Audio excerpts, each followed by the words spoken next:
नमस्कार, दिल से दिल तक हेल्दी हार्ट टॉक शो पर आप सभी का स्वागत है। आपके साथ मैं हूं जिया शर्मा।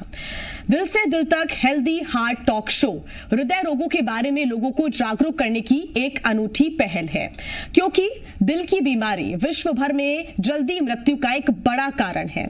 हमारे भारत में ही हर 33 सेकंड में एक व्यक्ति हृदय रोग से मृत्यु को प्राप्त होता है, जो कि चिंतनीय बना हुआ है। लगातार इस पर लोग चर्चा भी करते हैं और हृदय रोगों के बारे में लोगों को जागरूक करने के लिए 29 सितंबर को विश्व हृदय दिवस मनाया जाता है। इसी के उपलक्ष्य में आज हमारे बीच देश के जाने माने प्रसिद्ध हृदय रोग विशेषज्ञ doctor Shailendra Trivedi, doctor Girish Kauthekar, doctor Siddhant Jain और डॉक्टर अनिरुद्ध व्यास मौजूद हैं, हमारे साथ जुड़ चुके हैं, जो हमें हृदय रोगों से बचाव और उनके उपचार की जानकारी देंगे। दिल से दिल तक हार्ट टॉक शो में आप सभी का बहुत स्वागत है। और सबसे पहला सवाल मैं डॉक्टर शैलेंद्र त्रिवेदी आपसे करूंगी, क्योंकि लगातार हृदय रोग से मरने वालों की जो संख्या है भारत में वो बढ़ती जा रही है, लेकिन इसके पीछे का मुख्य कारण क्या है, ये बड़ा सवाल है। एक चिकित्सा विशेषज्ञ के रूप में आप अपनी लाइफस्टाइल, जीवन शैली में क्या बदलाव लोगों को सुझाव देंगे, उसके बारे में। तो जैसा कि आपने पूछा कि हृदय रोगों का सबसे मुख्य कारण जीवन शैली में जो हमारे परिवर्तन हो रहा है, तो अच्छी जीवन शैली कैसे होना चाहिए। तो देखिए, हमारे जीवन शैली में सबसे आवश्यक है कि हम एक्सरसाइज करें और हम जो भोजन करते हैं उसमें सभी प्रकार के एलिमेंट्स, जो carbohydrate, protein, vitamins, minerals, fats, इनका एक प्रॉपर प्रोपोर्शन हो। तो हमारी डाइट में फ्रूट्स और वेजिटेबल्स की प्रचुर मात्रा होना चाहिए, प्रोटीन्स ज़्यादा होना चाहिए और फैट्स का कंटेंट कम होना चाहिए, जो हमारे कैलोरीज का करीब 7 से 8% ही बनाए, इससे ज़्यादा फैट नहीं लेना चाहिए। हमें नियमित रूप से व्यायाम करना चाहिए। इसके अलावा एक बहुत चीज़ इम्पॉर्टेंट जो है वो है, हमारे युवाओं में तंबाकू का सेवन काफ़ी बढ़ रहा है, मेनली स्मोकिंग के रूप में। तो स्मोकिंग बड़ी हार्मफुल होती है, हमें स्मोकिंग नहीं करना चाहिए या तंबाकू का उपयोग किसी भी रूप में नहीं करना चाहिए। अल्कोहल का सेवन नहीं करना चाहिए।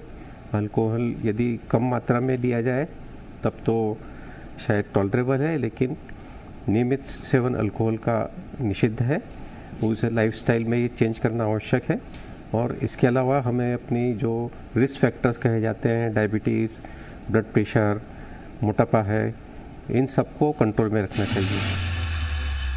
बिल्कुल, तो ये पूरा एक लाइफस्टाइल हो सकता है, आपका रूटीन आपको चेंज करना चाहिए ताकि आप अपने हार्ट को स्ट्रांग और चुस्त दुरुस्त रख सकें। डॉक्टर गिरीश, मेरा अगला सवाल आपसे रहेगा कि एक मरीज दिल का दौरा पड़ने की पहचान कैसे कर सकता है? कौन से ऐसे सिम्टम्स होते हैं? क्योंकि दिल का दौरा पड़ने और गैस्ट्रिक परेशानी के कारण होने वाला जो दर्द होता है, उसके बीच में कभी कभी डिफरेंस करना बहुत मुश्किल हो जाता है। और दिल का दौरा पड़ने पर व्यक्ति को बचाने के लिए जो सबसे पहला उपचार होता है वो क्या हो सकता है? क्या कदम हम उठा सकते हैं? यहाँ ये एक बहुत इम्पॉर्टेंट चीज़ है कि हम भारतीयों में हार्ट की प्रॉब्लम, हृदय के रोग के विकार ज़्यादा हैं और कम उम्र में हैं।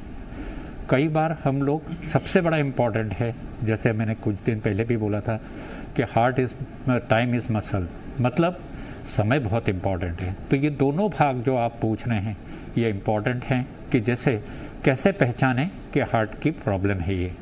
अच्छा, ये भी इम्पॉर्टेंट है कि हमारे देश में हर हार्ट का या कोई भी पेशेंट बोलता है गैस के कारण तकलीफ़ हो गई या एसिडिटी के कारण तकलीफ़ हो गई।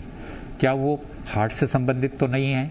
एक बहुत सिंपल सा है कि हार्ट की परेशानी के लिए इम्पॉर्टेंट है कि यहाँ पर सब लोग सोचते हैं लेफ़्ट साइड में है, परंतु इसमें नॉर्मली सेंट्रली पेन ज़्यादा होता है।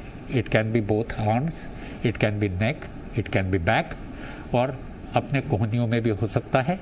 तो ये पेन किसी भी तरह से हो सकता है। या अगर कोई डायबिटिक है तो उसको हो सकता है पेन ना हो, उसको भारीपन महसूस हो। ऐसा कहते हैं कई बार डायबिटिक लोगों में साइलेंट अटैक, पर मोटे तौर पे समझना ज़रूरी है कि साइलेंट अटैक साइलेंट नहीं होते, हम मिस करते हैं उसके वार्निंग सिग्नल, जैसे भारीपन या सांस फूलना। तो ये सिम्टम्स हैं। दूसरा भाग कि अगर किसी को हार्ट की प्रॉब्लम है तो उसको क्या करना चाहिए। सबसे पहला, उसको आराम देना है, उसको लेटा देना है या बैठा देना है और खुली हवा देना है, good fresh air. And second, अगर वो हार्ट का बीमार है तो उसको ज़बान के नीचे नाइट्रेट की गोली देना चाहिए। यहाँ पर याद रखें कि अपने पास में उन्हीं अस्पतालों को पहले से चिन्हित करके रखें जहाँ पर हार्ट की सुविधाएं हो, कम से कम आईसीयू हो। बिल्कुल डॉक्टर गिरीश, प्राथमिक तौर पर क्या कदम उठाने चाहिए यह आपने बताया, और साथ ही प्राथमिक तौर पर क्या उपचार हम कर सकते हैं ये भी आपने बताया। साथ ही ये बहुत ज़रूरी था जानना दर्शकों के लिए कि आखिर गैस्ट्रिक पेन और हार्ट पेन में आखिर क्या डिफरेंसेस होते हैं और उसके लिए हम क्या अलग अलग उपचार कर सकते हैं। एक और कन्फ्यूजन रहती है लोगों में, डॉक्टर सिद्धांत से मैं वो पूछूंगी, क्योंकि लोगों का ऐसा मानना है कि एंजियोग्राफी करने के बाद आमतौर पर मरीज से ये भी कहा जाता है कि आप अपनी एंजियोप्लास्टी करा लीजिए। क्या ये वाकई एक फैक्ट है? एंजियोप्लास्टी और एंजियोग्राफी में आखिर क्या डिफरेंसेस होते हैं? लोगों को बहुत कम जानकारी होती है, और आप ये कैसे तय कर सकते हैं कि मरीज को एंजियोप्लास्टी या फिर बाईपास की जरूरत है भी या फिर नहीं? जी, बहुत ही अच्छा सवाल है। एंजियोग्राफी जो होती है वो हार्ट की जो आर्टरीज होती है, धमनियां होती है, उनमें रुकावट के लिए करी जाने वाली जांच होती है, और एंजियोप्लास्टी जो होता है वो जांच का इलाज होता है। तो एंजियोग्राफी जांच में मरीज के हृदय की 3-4 जो आर्टरीज होती है उसका पिक्चर लिया जाता है, और ये बहुत बार देखा गया है कि मरीजों को लगता है कि एंजियोग्राफी हमारी डॉक्टर करेंगे, जो आपका कहना है सही है, उन्हें लगता है फिर बाईपास सर्जरी एंजियोप्लास्टी की सलाह देंगे। इसका कारण क्या है? देखिए, एंजियोग्राफी में जो रिपोर्ट निकलती है, जो बीमारी निकलती है, उसके आगे जो सलाह देनी है, उसके लिए हम लोगों को मार्गदर्शिका, जिन्हें गाइडलाइंस कहते हैं, ऑल ओवर वर्ल्ड काफी क्लियर है। किसी मेन धमनी में यदि 70% से ज्यादा ब्लॉकेज है या खून के थक्के जमे हुए हैं जिससे कि मरीज को नुकसान होने की संभावना है, तो उसे एंजियोप्लास्टी या बाईपास करने की सलाह दी जाती है। और इसमें मरीजों को जब सलाह देते हैं तो मरीज की हार्ट की पंपिंग, उसकी प्रेजेंट कंडीशन, मरीज को हार्ट अटैक आया है या आने की संभावना, ये सब ध्यान में रख के सलाह दी जाती है। अब ऐसा क्यों होता है कि मरीजों को लगता है कि जब भी एंजियोग्राफी होती है तो हमें बाईपास या एंजियोप्लास्टी की सलाह देते हैं? उसका कारण समझना बहुत जरूरी है। एंजियोग्राफी की जांच हमारे मरीज कराते कब है? नॉर्मल प्रक्रिया में यदि किसी को हल्की फुल्की तकलीफ है, उसकी रूटीन चेकअप में, ट्रेडमिल टेस्ट में, स्ट्रेस टेस्ट में यदि हार्ट के ब्लॉकेज का डाउट आ रहा है, उसको एंजियोग्राफी कराने की सलाह देंगे तो अधिकतर लोग एंजियोग्राफी को अवॉइड करते हैं। एंजियोग्राफी को कब कराते हैं? जब उनको हृदयाघात होता है, हार्ट अटैक आ जाता है, या उनके हार्ट की पंपिंग काफी कम होकर उनकी बीमारी बिल्कुल अंतिम स्टेज में पहुंच जाती है, तब हम एंजियोग्राफी कराने जाते हैं। और ऑब्वियसली यदि एंड स्टेज में एंजियोग्राफी कराएंगे तो ब्लॉकेजेस ज्यादा निकलेंगे, और ब्लॉकेजेस ज्यादा निकलेंगे तो उनके इलाज के लिए आपको एंजियोप्लास्टी या बाईपास कराने की सलाह डॉक्टर को जरूरी होगी तो वो देंगे। एंजियोग्राफी में हम कैसे डिसाइड करते हैं, उसके बहुत सारे तरीके हैं। एंजियोग्राफी देख के यदि 70% से ज्यादा ब्लॉकेज आपको दिख रहा है तो आप सलाह देते हैं। इसके अलावा और बहुत से तरीके होते हैं। FFR करके जांच होती है, इंट्रावस्कुलर अल्ट्रासाउंड होता है आईवर्स, या इंट्रावस्कुलर CT OCT करके जांचें होती है, जिसको देख के समझ के डॉक्टर अपने अनुभव के आधार पर और जो इंटरनेशनल गाइडलाइंस है, मार्गदर्शिका, उस हिसाब से सलाह देते हैं। पूरी रिपोर्ट हमेशा पेशेंट के पास रहती है, एंजियोग्राफी की CD पेशेंट को मिलती है, रिकॉर्डिंग मिलती है, तो सलाह तो हमेशा सही दी जाती है। पर होता यह है कि मरीज सही टाइम पे एंजियोग्राफी कराने आता ही नहीं है। हमेशा आप लेट स्टेज में, हार्ट अटैक के बाद या बिल्कुल एंड स्टेज में आते हैं तो ऑब्वियसली बीमारी ज्यादा निकलती है, और बीमारी ज्यादा निकलती है तो बाईपास या एंजियोप्लास्टी की सलाह देते हैं, तो मरीजों को लगता है कि एंजियोग्राफी हुई तो हमारी एंजियोप्लास्टी या बाईपास हो गया। तो उसका कारण हमको समझना जरूरी है। यदि हम हमारे हृदय के स्वास्थ्य के लिए, हमारे हृदय के लक्षणों के लिए, दिल की ब्लॉकेज की बीमारी के लिए पहले से जागरूक रहेंगे, हम आगे बढ़ के अपनी जांच कराएंगे। यदि आपकी उम्र 35-40 साल से ऊपर है, यदि आपके परिवार में किसी को हार्ट की बीमारी है, आपका वजन ज्यादा है, आपको शुगर है, कोलेस्ट्रॉल है, ब्लड प्रेशर है, या कोई और तकलीफ है जिससे हार्ट डिजीज होने की संभावना बढ़ती है, तो प्लीज अपना रेगुलर चेकअप कराइए। आप जब रेगुलर चेकअप कराएंगे तो बीमारी बहुत कम स्टेज में पकड़ में आएगी। उस टाइम हो सकता है एंजियोग्राफी में आपके ब्लॉकेज काफी कम निकले और डॉक्टर खुशी खुशी आपको कहे कि आप सिर्फ दवाइयां ले और दवाइयां से ही आपकी बीमारी नियंत्रित हो जाएगी। परंतु आप यदि अपने स्वास्थ्य की अनदेखी करेंगे और आप खुद हार्ट डिजीज की एडवांस स्टेज से, हार्ट अटैक से ग्रसित होंगे, और फिर आप इमरजेंसी में हार्ट हॉस्पिटल में जाके वहां पे डॉक्टर से एंजियोग्राफी करवाएंगे, तो ब्लॉकेज निकलने की संभावना रहेगी, और डॉक्टर तो वही सलाह देंगे जो सही होगा। तो हमेशा सलाह सही दी जाती है। मरीज डायग्नोसिस करने में, सही टाइम पे पहुंचने में लेट हो जाते हैं। ये एक कारण है कि मरीजों में भ्रांति बहुत ज्यादा फैली हुई है।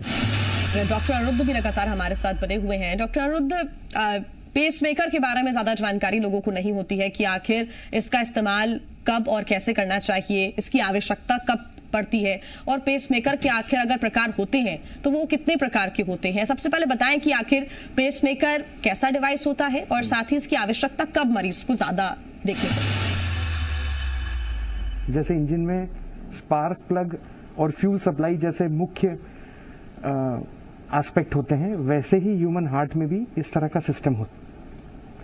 फ्यूल सप्लाई में ब्लॉकेज की वजह से जो होने वाली व्याधियां हैं उसके बारे में तो जनसाधारण को काफ़ी ज़्यादा इंफॉर्मेशन रहती है, जिसे हार्ट अटैक कहते हैं। बट जो इस स्पार्क प्लग के फॉल्ट की वजह से होने वाली व्याधियां हैं, जो हार्ट के कंडक्शन सिस्टम में बीमारी होने की वजह से होती है, उसके बारे में जनसाधारण में ज़्यादा इंफॉर्मेशन और नॉलेज नहीं है। इसी तरह की बीमारियों की वजह से हृदय की गति अनियमित रूप से बहुत ज़्यादा या बहुत कम हो सकती है। इस स्थिति को टेकिकार्डिया या कंप्लीट हार्ट ब्लॉक कहते हैं। ऐसी स्थिति में इस बिगड़े हुए बिजली के तंत्र को सुनियोजित तरीके से वापस क्रियाशील करने के लिए एक इलेक्ट्रिकल डिवाइस लगाई जाती है, जो यहाँ लेफ्ट साइड में कॉलर बोन के नीचे स्किन के अंदर फिट करते हैं और उससे कुछ तार हार्ट को बिजली के सिग्नल प्रोवाइड करते हैं। इस तरह की डिवाइस को पेसमेकर कहते हैं। पेसमेकर हृदय की गति कम होने पे, हृदय की गति बहुत ज़्यादा होने पे और हार्ट की पंपिंग वीक होने पे लगाए जाते हैं। ये पेसमेकर वे इलेक्ट्रिकल डिवाइसेस हैं जो आकस्मिक जान जाने के खतरे से मरीजों को बचाती हैं और इस तरह ये हार्ट के ट्रीटमेंट में काफ़ी सहायक होती है। डॉक्टर शैलेंद्र, अभी जो कोरोना का संकट लगातार हमारे बीच चल रहा है, ऐसे में हमने देखा है कि जिनकी इम्यूनिटी बहुत अच्छी है वो तो इससे पार पा रही है, इससे जंग जीत रहे हैं, लेकिन जिनकी इम्यूनिटी थोड़ी सी वीक है वो कहीं ना कहीं इसके खतरे को ज्यादा झेल भी रहे हैं। और ज्यादातर हमने देखा है कि जो थोड़े से एजेड हैं लोग, उनमें हार्ट अटैक का जो प्रॉब्लम है वो ज्यादा बना हुआ है और सीधे मृत्यु हो जाती है। कोरोना अगर वो पॉजिटिव है, हार्ट अटैक आता है और उनकी मृत्यु हो जाती है। इसके पीछे की मुख्य वजह आप क्या मानते हैं? दूसरा सवाल ये रहेगा कि इससे बचने के लिए आखिर कोरोना पॉजिटिव मरीज क्या करे? अगर वो हार्ट पेशेंट है या फिर उसको दिल से जुड़ी हुई कुछ बीमारियां हैं, तो फिर वो कोरोना पॉजिटिव होने के बाद क्या कर सकता है? ये इस समय के जो सर्कमस्टांसेस हैं उसके लिए आपने बड़ा एप्रोप्रिएट क्वेश्चन पूछा है। और पहले तो ये मैं बता दूं आपको कि कोरोना के कारण करीब 10 से 15% लोगों में, जिनको यदि हार्ट के प्रॉब्लम पहले नहीं है तो भी करीब 10 से 15% लोगों में हार्ट का प्रॉब्लम हो सकता है। वो हार्ट की मसल के इन्फ्लेमेशन के रूप में होता है, मायोकार्डाइटिस हम जिसे बोलते हैं। और इसके अलावा जिन लोगों को ऑलरेडी हार्ट की तकलीफ़ है, जो नॉन हार्ट पेशेंट्स हैं, उनको एक्स्ट्रा प्रिकॉशन लेने की ज़रूरत है, क्योंकि यह देखा गया है कि जिन लोगों को डायबिटीज़ है, हार्ट अटैक है, उन लोगों को यदि पहले हो चुका है तो ऐसे लोगों को, पर्टिकुलरली एल्डरली लोगों को, कोरोना के समय इससे रिलेटेड कॉम्प्लिकेशंस होने की संभावना और मृत्यु का कारण भी हार्ट की प्रॉब्लम हो सकती है। इसलिए जो प्रिकॉशन लेने का जहाँ तक सवाल है, जो शायद हर चैनल पर, हर रेडियो में, हर पेपर में यह प्रिंट हो रहा है या सुनाया जा रहा है कि हमें सोशल डिस्टेंसिंग मेंटेन करना चाहिए, सैनिटाइजेशन का प्रॉपर उपयोग करना चाहिए, मास्क का उपयोग करना चाहिए। यही प्रिकॉशंस हैं जो एक हार्ट के पेशेंट को भी लेनी है और जो एक हार्ट का पेशेंट नहीं है उसको भी लेनी है। बिल्कुल। डॉक्टर गिरीश, मेरा सवाल आपसे रहेगा, क्योंकि कोरोना का संकट चल रहा है, ऐसे में तमाम जो बीमारियां हैं उनके उपचार में भी हमने बदलाव देखे हैं और लोगों की लाइफस्टाइल में तक बदलाव काफी हद तक आ गया है। तो क्या कोरोना पॉजिटिव मरीज में हार्ट अटैक के उपचार में भी क्या कोई बदलाव आया है? कोई संशोधन देखने को मिला है? कोई एक्स्ट्रा प्रिकॉशंस लेने की बात कही जाती है? देखिए, सबसे पहला तो पॉइंट एक है कि अभी हमें इस महामारी के बारे में, मतलब कोरोना के बारे में 6-8 महीने की ही जानकारी है। आई ऑलवेज से कि ये पैंडेमिक इसलिए है, महामारी इसलिए है कि इसके बारे में पूरी जानकारी हम लोगों को या साइंस को उतना नहीं है। अगर मालूम होता तो हम लोग कभी का इसको कंट्रोल कर लेते। सेकंड पार्ट है कि फिर भी 6-8 महीने में जो गाइडलाइंस आई हैं उसके अनुसार मैं इसको 2 चीज़ों में बांटूंगा। एक तो है ना, किसी कोरोना पेशेंट को है ना हार्ट की प्रॉब्लम हो जाए तो क्या करना है, और दूसरा कि किसी को हार्ट अटैक हो गया और उसको अपने अस्पताल में ला रहे हैं तो उनका क्या, किस तरह से इलाज हो। दोनों का डिनोमिनेटर इज सेम, एक ही बेसिक तथ्य है कि हम लोगों को ये मान के चलना है ये पेशेंट जिसकी जांच नहीं हुई है वो कोरोना पॉजिटिव है, क्योंकि जिस तरह से ये महामारी इतनी फैली हुई है तो उसको मान के चलना है। तो यहाँ पर इम्पॉर्टेंट है कि अगेन इम्पॉर्टेंट है कि हम किसी भी हार्ट अटैक में या किसी भी हार्ट की प्रॉब्लम में रिस्क स्ट्रैटिफिकेशन करते हैं, मतलब उस पेशेंट को कितनी बीमारी की सिवियरिटी है। इसका तात्पर्य ये है, बहुत सारे टेस्ट हैं जिससे कि ना इको का ECG, इको, एज, डायबिटीज़ वगैरह, उसका हार्ट का पंपिंग कितना है, बहुत सारे फैक्टर्स हैं, ट्रोपोनिन लेवल्स होते हैं, इन चीज़ों से रिस्क स्ट्रैटिफिकेशन होता है। अभी एक इम्पॉर्टेंट फैक्टर है कि अगर लो रिस्क है तो उस पेशेंट को कंजर्वेटिव मतलब दवाओं पे ज़्यादा मेंटेन करना ज़रूरी है, और अगर वो मॉडरेट रिस्क है तो उसको ऑब्जर्वेशन में रखें। अगर उसकी हालत बिगड़ती है तो उसको बहुत एग्रेसिव करें। और लास्ट है कि कोई नेचुरली कि कोई बहुत हाई रिस्क पेशेंट है तो उसको पूरा ट्रीटमेंट दिया जा रहा है अभी, मतलब जैसे डॉक्टर सिद्धांत जैन ने बताया, एंजियोग्राफी, एंजियोप्लास्टी, बाईपास, ये सब हो रहे हैं। पर नेचुरली आप भी समझ सकते हैं कि अगर उसको हार्ट की प्रॉब्लम है, उसको कोरोना का प्रॉब्लम है या कोरोना सस्पेक्ट है, उस कंडीशन में अगर कोई भी प्रोसीजर करते, कोई भी इन्फेक्टेड पेशेंट में करते हैं तो it is a high risk for him also, and not only in case he is, वो पेशेंट है ना अगर कोरोना पॉजिटिव है तो वो है ना हेल्थ केयर वर्कर्स को भी इन्फेक्ट कर सकता है। तो उनको कम से कम हम लोगों को एक्सपोज करना है, जल्द से जल्द उसको इलाज करके घर भेजना है। बिल्कुल, और क्योंकि हमने हमेशा देखा है कि कई बार ऐसी जब भी दिक्कतें होती हैं तो ऑनलाइन डॉक्टर शॉपिंग बहुत की जाती है, इंटरनेट पर दवाओं को देखा जाता है। डॉक्टर सिद्धांत से भी मेरा ट्रीटमेंट को लेकर ही एक सवाल होगा कि ऐसी कोई एंटी हाइपरटेंसिव दवा जो कोरोना काल में नहीं लेनी चाहिए, क्योंकि लोगों को अभी भी काफी भ्रांतियां हैं दवाओं को लेकर। मैंने जैसा कि कहा इंटरनेट पर देख लेते हैं, लेकिन ऐसी कोई एंटी हाइपरटेंसिव दवा जो नहीं लेनी चाहिए बिल्कुल भी? जी, आपका जो सवाल है एंटी हाइपरटेंसिव यानी ब्लड प्रेशर की मेडिसिन जो नहीं लेना चाहिए, सवाल बहुत वैलिड है, रिलेवेंट है, लेकिन इस सवाल को मैं थोड़ा बदलना चाहूंगा। आपका सवाल होना चाहिए कि क्या पेशेंट्स को अपनी ब्लड प्रेशर की मेडिसिन कम करना चाहिए या बदलना चाहिए या रोकना चाहिए? मेरा जवाब हुआ बिल्कुल नहीं। यदि कोई पेशेंट को ब्लड प्रेशर है, हाइपरटेंशन है और वो अपनी दवाइयां ले रहा है रेगुलर कोरोना के पहले से और उसका ब्लड प्रेशर अच्छा कंट्रोल है, तो कोरोना के खतरे को कम करने या ज्यादा करने के हिसाब से यदि आप इंटरनेट पे कहीं से कुछ गलत जानकारी लेते हैं, अपनी दवाइयों में बदलाव करते हैं, तो ये आपके लिए घाती कारक हो सकता है। यदि आपको कोरोना का इन्फेक्शन भी होता है तो भी आपको अपनी ब्लड प्रेशर की दवाइयां कंटिन्यूअस लगातार चालू रखनी पड़ेगी।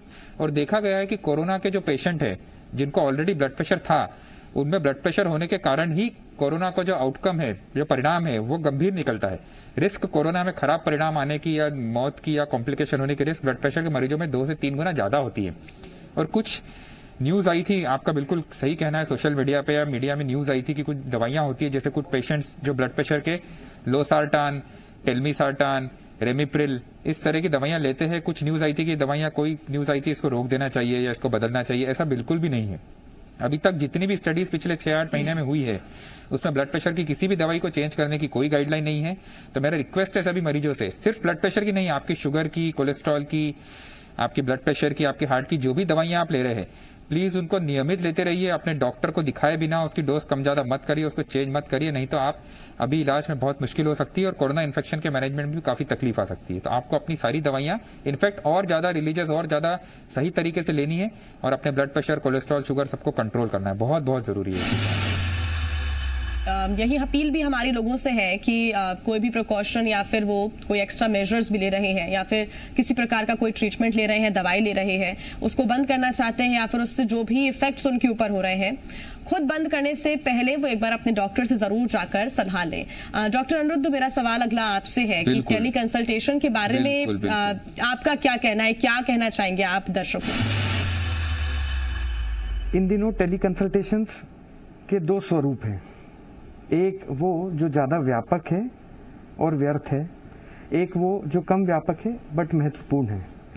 जो ज़्यादा व्यापक और व्यर्थ है वो है जिसमें पेशेंट्स खुद अपने आप व्हाट्सएप से, फेसबुक से, गूगल से अपनी बीमारी से रिलेटेड इन्फॉर्मेशन निकाल के स्वयं अपना इलाज करने का प्रयत्न और प्रयास करते हैं, जिसके साथ उन्हें उससे कुछ फ़ायदा तो होता नहीं है, कई केसेस में नुकसान देखा गया है। जो कम व्यापक और महत्वपूर्ण है स्पेशली इस समय में, वो है डॉक्टर के साथ किया गया टेली कंसल्टेशन। वो वीडियो कॉल के माध्यम से, फ़ोन के माध्यम से किया जाता है। सोशल मीडिया की ताकत इतनी व्यापक है कि कोरोना काल में ही नहीं, पहले से ही कई पेशेंट्स हमें अपना ईसीजी करा के, मानो कोई पेशेंट है 600 किलोमीटर दूर बैठे हैं, छाती में दर्द हुआ तो स्वयं अपना ईसीजी करा के हमें फोटो खींच के व्हाट्सएप कर देते हैं कि सर हमें छाती में दर्द हुआ था। इससे पहले कि हम बोले कि ईसीजी कराइए, वो तुरंत बोल देते हमने आपको ईसीजी करके व्हाट्सएप कर दिया। ये कम व्यापक है बट महत्वपूर्ण है, स्पेशली कोरोना काल में, क्योंकि इसमें ट्रांसपोर्ट और ट्रैवल अफेक्ट हुआ है। तो ज़्यादा जो रिमोट एरियाज में पेशेंट्स रहते हैं उनका ट्रैवल अफेक्ट हुआ है, इसलिए उन्हें आकस्मिक और इमीडिएट प्रॉम्प्ट मेडिकल ट्रीटमेंट में डिले होता है, जिससे कई सारे कॉम्प्लिकेशंस खड़े होते हैं। इन कॉम्प्लिकेशंस को एक अच्छे स्वस्थ टेली कंसल्टेशन के माध्यम से सॉल्व किया जाता है। बट इसमें यह समझना बहुत ज़रूरी है कि किस तरह के सिम्टम्स, किस तरह के लक्षणों को हम टेली कंसल्टेशन के माध्यम से सॉल्व कर सकते हैं, किस तरह के रोगों का उपचार टेली कंसल्टेशन के माध्यम से हो सकता है। फर्ज करिए जैसे कोई ब्लड प्रेशर का मरीज है या ब्लड शुगर का मरीज है और वो नियमित रूप से अपना ब्लड शुगर और ब्लड प्रेशर कंट्रोल करके रीडिंग्स आप अपने डॉक्टर के साथ शेयर कर रहा है, अगर वो सब चीज़ें सामान्य है और कंट्रोल है तो ये चीज़ें टेली कंसल्टेशन के माध्यम से की जा सकती है।